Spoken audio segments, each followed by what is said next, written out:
I think we started kind of talking when the Adam22 situation was materializing. Have you guys ever genuinely considered like trying Jesus, repenting of your sin and really applying God's wisdom? And then you had this amazing conversation with Adam22. As you get older, God forbid something happens, timer ends tonight. What do you think happens? So I don't think about what happens when you die. He said, I have a Quran, I don't even have a Bible. Now you got all these Christians talking bad about Adam's job, about Adam's wife, about Adam's this and that. He doesn't even have a Bible. Adam is a better candidate, in my opinion, according to scripture, versus the guy that's claiming, I challenged him. I said, hey, would you want your kids to do what you're doing? We ultimately came to the conclusion. He said, well, Ruslan. Before we jump into this conversation with Bryce Crawford, my name is Ruslan. This channel exists to encourage, empower, and inspire you to live a life that blesses God. So if you're new here, or if you're not new here, do me a favor, hit that subscribe button. We looked at the analytics, and a huge percentage of you guys that watch this channel and kind of just let the algorithm serve you these videos aren't subscribed. So please hit that subscribe button. Now let's jump into my conversation with Bryce Crawford. You mentioned having a safe space where non-Christians can come into contact with a Christian. yeah, Hear about Jesus that's engaging to their situation personally. Sometimes be offended, yeah, rightfully so, but not in a way where like being jerks for Jesus and that's the motto, right? Like we're going to intentionally poke and try to offend people, right? And so me and you, I think we started kind of talking when the Adam22 situation was materializing. And you had known that I had some conversations privately and publicly with Adam.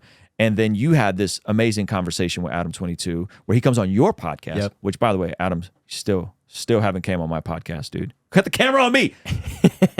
Come on, Adam. Stop playing. No, in all seriousness, Adam came on your podcast. Yeah. And you guys sat down for a couple hours. yeah, Then all the footage got messed up. yep, And then you guys had to reshoot it. yeah, And he was willing to come back on yep, and reshoot the entire podcast. yep, Which I think, first of all, like I think that's fire.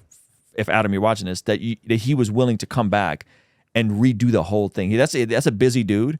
mad respect. And Mad he respect. came back and reshot the whole thing with you. Yeah, he's like, in all sincerity, he's one of the coolest dudes I've ever met.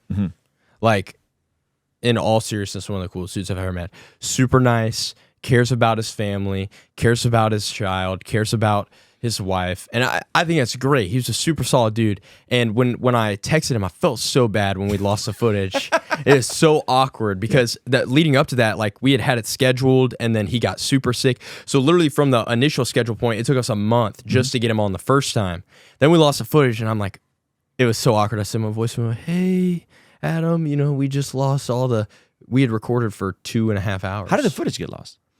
So we had one dummy battery, like one of those ones that never dies, and then we had the other ones that do die. And we've never had issues. We've always swapped it out. But we, stopped recording, popped the battery out, and I don't know if the battery got popped out too quick and the footage just got corrupted. So we had like only 10 minutes of one angle, and then some of the audio was like kind of like crackly. And so we got a new soundboard and like all this other stuff and like just reinvested into the batteries that both cameras don't die. And so texted him, and I'd already posted a picture with us, and a lot of people saw the picture. And so I was like, hey, look. Posted it on TikTok and I got like 1 million likes or something crazy, right? Yeah, it got like a few million views in like a 24 hours. And I was like, look at him, like, I'm so sorry, but like, if you want to record again, I would love to. You know, people really want to see the conversation. And he was really gracious because, he's been doing No Jumper for like over 10 years. And so he was like, that's happened so many times to me. It's a bummer to re-record immediately after. So give it a little bit of time and then we'll do it again. So we waited like 3 weeks to a month. And then, we were in Arizona together, Avengers Pod. And then like literally we flew back and literally did it right afterwards. But I wanted to respect his time. And so he had some places to go. He said, I got about an hour. So watching the time, 45 minutes goes by. The guys alert me, behind it. You got about 10 minutes. So we really only talk about Jesus and cover the ground, and we didn't really talk about his line of work, the stuff like that. And I was like, well, man, thanks for coming on. And he kind of looks at me and he's like, we're already done? And I was like, yeah, man, I just want to end early. Thanks for coming on. You're trying to honor his time and respect him. Because we lost all the footage the first time. And I was like, well, I want you to know I appreciate you for coming on. And he's like, dude, we haven't even talked about the stuff. Like, I know people want to hear that. Like, let's keep going. Another 30 minutes. We record a whole nother hour and a half. So it was a whole nother 2 hour and something conversation. And man, I just appreciated his honesty. I felt like he was honest. I could tell he was honest. He's sincere and cool. And every time I text him, he's super nice and super awesome. And here's the thing about like, and this is my issue with like Christianity is no one, I'm gonna talk about it on here. We gave Adam a Bible as a gift afterwards. I said, hey man, do you have a Bible? No, I don't have a Bible. So we gave him a brand new Bible. And I'm over here thinking about how many Christians are like ripping Adam on the internet. Do they pray for him as much as they're ripping him on the internet? Are they doing that? Or do they understand they're saying all this stuff about him, but he's never even had a Bible before? Or maybe he grew up in a Catholic Christian home or whatever, but like he doesn't own a Bible. We gave him a Bible. He doesn't own a Bible. He said, I have a Quran. I don't even have a Bible. Now you got all these Christians talking bad about Adam's job, about Adam's wife, about Adam's this and that. He doesn't even have a Bible.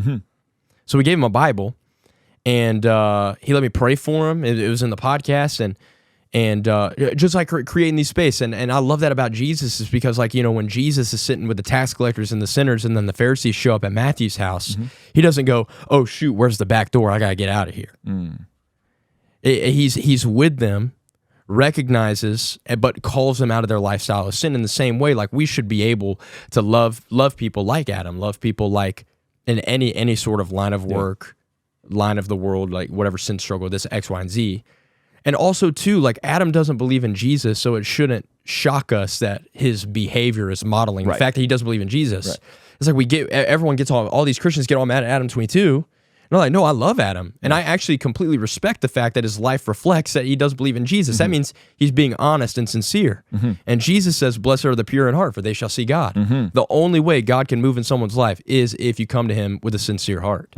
So, to be honest, if anyone is up to have their heart changed or their mind changed about Christ, Adam is a better candidate, in my opinion, according to Scripture, being sincere about his firm beliefs of, yeah, I totally reject Jesus Christ and my life reflects it, versus the guy that's claiming Christ with their mouth, but their actions are far from it. I'm like, dang, he's such a great, I just loved it. So our conversation was great. He's the man. We need to create more space for these conversations. Yeah, no, that's good. I think, so two things. One, I think he said something very profound, and I did a reaction video on TikTok, and it got a couple million views, where I don't know if you saw his conversation with Sneeko a couple years ago, but he basically told Sneeko, like, hey man, like if God exists, it would be the most important thing ever, and the pursuit of trying to get to know God would be the most important thing ever. And Sneeko was like, I don't really care, right? And he's like, that doesn't make any sense. Like if there is a God, the pursuit of said God and trying to determine if there is a God would be the most important thing ever. So it's like this weird thing. So that's how I ended up getting on his radar, because I reacted to it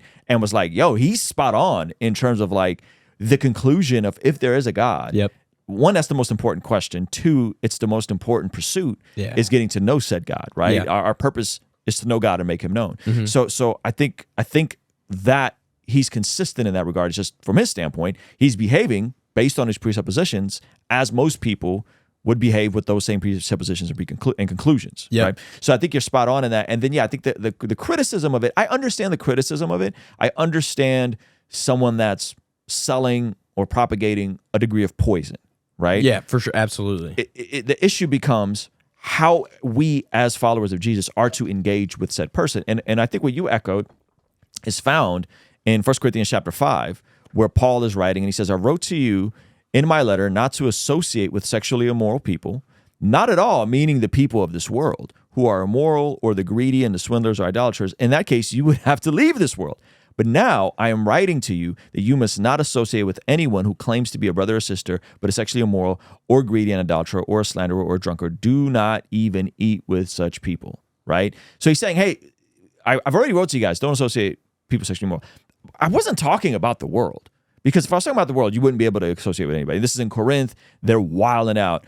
But he draws this strong line in the sand. He's like, no. I'm talking about people who claim to be Christians that are continuing to live. And then it's not just in sexual immorality. It's about being greedy and drunkards and all these other things. And then in verse 12, it says, what business is it of mine to judge those outside the church? Are you not to judge those inside? God will judge those outside. Expel the wicked person from among you. And so I think this idea of saying, okay, there's an opportunity to sit down with people who we disagree with, and have a conversation with them about truth. And it's not our job to necessarily judge those. Now we could address behaviors and how those behaviors are self-destructive, right? But it's not our job to police what the world is doing, because the world is going to do what the world does. And so I think people have it backwards.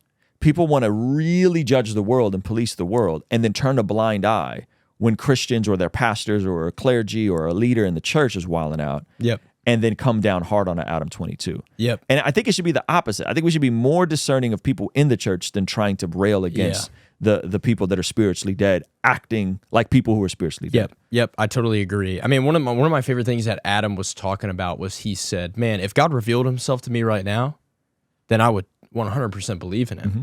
And I was challenging him. I was like, man, what if this is God revealing himself to you through this conversation, through us chatting here? And the other thing I loved about him was when we got honest towards the end of the episode, if you watch the end of that, I challenged him. I said, hey, would you want your kids to do what you're doing? Yeah, I've asked him that before. Yeah. And that's why I brought it up, because you encouraged me with that. And so I said, hey, would you want them to do what you're doing? And we ultimately came to the conclusion. He said, well, me personally, no, but I can't control what they do when they get 18 or whatever. And I just encourage him, man. I think it's just for everyone, even outside of Adam. This goes to like the people sitting on the fence. It's like, man, sin is fun for a season, but then at some point, when does it become enough? When is it at your wit's end? It is fun for a season. Like I'd be lying to you if it's like, oh yeah, sin isn't fun. We'd both be lying to people, right? But yeah, I don't know, when you taste, it's like the pearl of great price. It's like when you find something so good, it's so hard to like ditch it. You know what I mean? It's so hard to say, oh, see you later. I love what we found. And if we can't deliver that to people, if we can't offer that to people on the table, like, hey, options on the table for you. Create the space. Hey, Adam, we love you, man. Obviously, I disagree with you, but I want to show you why I think this way is better. And I love you, and I'm here for you. And I think that's what true ministry looks like. I mean, the Great Commission, we forget the last half of the verse. It says, go into all the earth, preach the gospel to all the nations, baptize them in the name of the Father, Son, and the Holy Spirit. And then it says, teach them everything that you know. And like, we forget about that. And then in Acts, after the 3,000 get saved, Peter is what? He's performing miracles amongst them, breaking bread with them and fellowshipping with them, teaching them everything that he knows. And so the other heart posture that I'm like, dang, I want to stay away from is looking at people in the world like a stat card. Yo, pray this prayer, and then you're good, man. See ya. Yeah, because that turns into magic. It's a magic trick. Abracadabra. Yeah. Say these words, abracadabra. Now you're saved, and everything. Like it's like that. That's not how it works. Yeah. There's nowhere in the Bible where it says, "Hey, say this prayer right now, and you're going to be saved." Right. I'm like, where does it say that? And it's crazy because like that's popular in Christianity, and I believed that for such a long time. And the more and more, I like I'm only 21, but like because I feel like I'm an adult. I'm in the adult world. I've got bills. I got all this stuff, and I face challenges, real world challenges now that I'm outside of this bubble called high school, where I'm fed 5 times a week in the lunchroom and things like that. And like when I'm in the real world, I'm like, dang, denying myself is a really big deal. And picking up my cross and following Christ and choosing to put my faith in this guy going, yeah, your way's better than my way, because I'm hardwired as a man to think, oh yeah, I got this. Man, Bryce has got this. I got this. And every time I put anything in my hands, whether it's my relationship, my friendships, ministry, anything, the whole thing blows up in my face. Yeah, so, like the second, immediately. And it's hard to do that on a consistent basis. Like I'm human. I mess up, and I'm not perfect, but it is hard. Yeah. And so the more and more I realize that, I'm like, dang, I can't say a magic prayer. And yeah, to be honest, like yesterday I bought this like little couch off Facebook Marketplace, and this guy came over. He was delivering it for me, and he came to our house and sat down, and we're talking about Jesus on the couch. And I loved what he said. He's like, yeah, I've been to church. I can count the amount of times on my hand. He said, I've been probably 10 times total on both hands, and 8 times in the past couple years. And he said, he said to me, my ex-girlfriend was Christian. And it was kind of like willy-nilly to her. But he said, to me, my biggest issue with it was you're dedicating your entire life to this guy. And I had nothing but respect for him. I told him, I said flat out, like, there's so many Christians that don't understand. Like, when you say you believe in Jesus, you are wholeheartedly dedicating every ounce of your existence to this man that is claiming to be God. And that's a big deal. Yeah. And I love that he understood the weight of that. In the same way, I think Adam understands the weight of that. Because that's the whole reason why there's a lot of pushback. Because he knows if Jesus is the truth and he wants to put his faith and trust in Christ, he's got some things he needs to change. The same way Bryce has some things he needs to change. The same way Ruslan has some things to change. So I have nothing but respect for the people that are honest and sincere to go, yeah, if I don't believe in Christ, I'm not going to act like it. I'm not going to act like I kind of do. I'm either all in or all out. Yeah. And then you've got this poison in the church where it's like, oh, I could sit on the fence and this and that, and that's just like, man, it's dangerous. Yeah. Yeah. Well, I think the fact that you had a round 2 with him probably gave you a bit more precision with how you wanted to approach the conversation. Would you say that's fair? Yeah, we moved quickly. Yeah. Because he even said, he was like, we don't have to like expound on the issues that we expounded on last time. And so we mentioned some things and this and that and the other, but it was great. And I just love conversations like that. Yeah, well, here's my other macro point is I think the people who are judging Adam, and I think there's things to judge Adam for, right? Ignore the fact that they don't have any actual standard to judge Adam by if they're not acknowledging Jesus as Lord. Meaning this, if we live in a materialist world, if we live, let's just say they're not materialist atheists like Adam is. Let's just say they're pantheists. Let's say they're New Agers, New Thought, whatever you want to call it. You don't really have grounds to judge him because what he's doing, according to that worldview, is not any more or any less wrong than anything else people are doing, right? Like it's still sexual immorality. So whether you are into hookup culture and Adam is quote unquote a cuck or whatever you want to call it, you don't have no basis to judge it in because there's no actual grounding in anything being wrong. Yeah. Whereas from the Christian worldview, there's a standard. Hey, intimacy is designed for one man, one woman, one lifetime. Yep. That's it. Anything outside of that is outside of God's design and outside of God's purpose. Yeah. And so I just find it interesting that a lot of the people that are coming down so hard on him are at the same time okay with consuming adult explicit material. Yeah. They're okay with hooking up. They're okay with sleeping around. They're okay with sleeping with their girlfriend. They're okay with adultery. They could be okay with so many other things. Yeah. But like, oh, we're going to draw this line on this thing that he did, which again, I think it's repulsive what he did in terms of allowing that to happen to his wife. But you don't have no grounds to say that's objectively more wrong or more right. Yeah. Because in his paradigm, there is no right or wrong around intimacy with that regard. Yeah. So he's acting according to his paradigms, acting according to his worldview. He's consistent in it, you know? And so I just found it interesting, like the vitriol in which people had to come down on him. Yeah. Like, but if your worldview doesn't have a right or wrong objective standard for anything, then that is how one would behave, actually. Yeah. You know? Yeah. I think like James 1, pure religion is visiting widows and orphans in their affliction. Like people that are so invested in that say wholeheartedly, yeah, I reject Christ. Their actions obviously prove that they reject Christ. The way that these guys are gonna be turned to Christ is if we live out James 1 of like pure religion is visiting widows and orphans in their affliction. Not me looking at Adam going, pure religion is, oh, Bryce telling Adam all the good things I do because I'm a Christian now. Right. It's like, man, if Adam sees people living it out, then he's going to be more prone to doing it because then it shows this is possible. Yep. That's why I love Jesus being called the Word in the Gospel of John. The Word became flesh and dwelled among us. Okay, this standard that Christians apply to their lives is achievable because we watched Christ live it out. Right. So he showed us that it is possible. Yep. And if we live out the gospel, then it's going to provoke people to go, 1 Peter 3:15. Be prepared to make a defense to anyone who asks for the hope inside of you. Why do you do the things the way that you do? Why do you treat people the way that you do? Why do you love people the way that you do? Okay, well, it's because this man has transformed the inside of me and it overflows out of my life. Yep. And we need more of that. And I got a lot of that to fix it myself. I'm not perfect, but there's so many times I've tried to talk. But I mean, like, I've just noticed that in my life, the people that I thought were too far gone have come to know Christ, not because I've talked, but because I've just loved God, served God, and they've witnessed what it's done in my life. Yeah. Well, here's the part that really scandalizes and offends people is that we can say, hey, no one is beyond redemption and no one is beyond having their story turned for good, even in Adam22. Yep. Right? And so like I'm texting and I'm like, hey man, like I'm waiting for your Christian arc, bro. Yeah. Like I think there's going to be a Christian arc to your story, and I think you're going to come to Jesus, you know?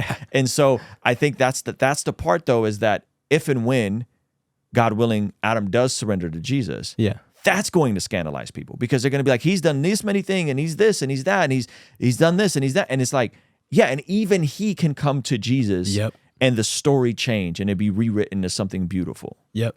Yeah, there's no worse hate than Christian hate. Yeah. That friendly fire. It's like the second you convert, the friendly fire starts going crazy. And then it's like, dude, like we're all trying. Like we make mistakes, you know, that you're right. There's time to judge. There's time to call brothers. Hey man, don't know if I would be doing that. Or hey, maybe you should check this or things like that. But you know, it's like, dang, when Adam, I love you, man. When you come to Christ, it's going to be awesome. And that's just the fact of the matter. Like we need more people inviting non-believers to Chili's, man. Sitting at Chili's, breaking some bread. You know what I'm saying? Like we need some more of that. Hey, that is just a clip from my over 2 hour long conversation with my man Bryce Crawford. So if you want to check out the full thing before it goes live, it's available right now with a free 7-day trial at our Patreon community. Link is pinned up in the comment section below. We get into a lot of heavy topics. Everything from the allegations that he plagiarized sermons, to him sharing things about his family that he's never shared before, to why he almost took his life, and the constant onslaught of threats to him since his podcast and channel exploded. Then we got into some crazy blowback to mine and his Avengers episode on George Janko's podcast, orthodoxy with Catholicism versus Protestantism, and his response to being called out publicly on the Living Waters Ministry Instagram. So hit that link in the pinned comment, head over to Patreon, sign up for a free 7-day trial. You can watch the full pod. It's actually going to be 2 parts that we release here on YouTube, but you can see the full thing before anyone else. All right, I'll see you over there. Peace.